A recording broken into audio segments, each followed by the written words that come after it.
I'm Dr. David Hill, and today we're going to talk about how to predict a baby's gender.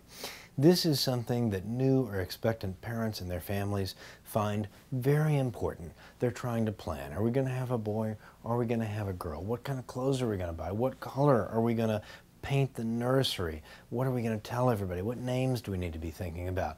So the human urge to know what a baby's gender is going to be is incredibly powerful. In fact, in some countries in the world, it's very important that a baby be a certain gender, either for political reasons or for social reasons.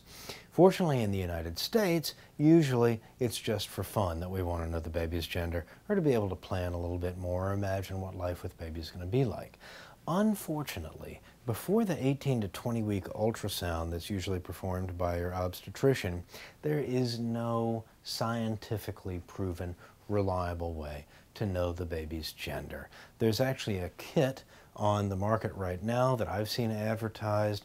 I went back and looked to see if there was any research whatsoever. Had they published any literature on whether this thing works?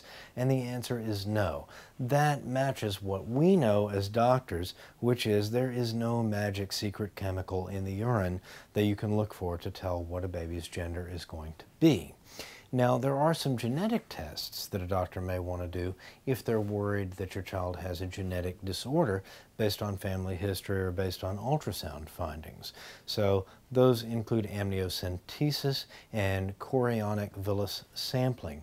Those are invasive, potentially dangerous procedures, and they should only be undertaken by a doctor who's really concerned about what the findings might show affecting the remainder of the pregnancy and the child's or the mother's health.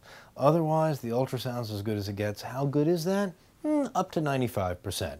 But everybody who's asked around knows somebody whose ultrasound said one thing and ended up being something else at the time of birth. So, as much science as we have, as sophisticated as we get, there's still room in the world for surprise, and sometimes the best thing to do is just to embrace it. Talking about how to predict a baby's gender, I'm Dr. David Hill.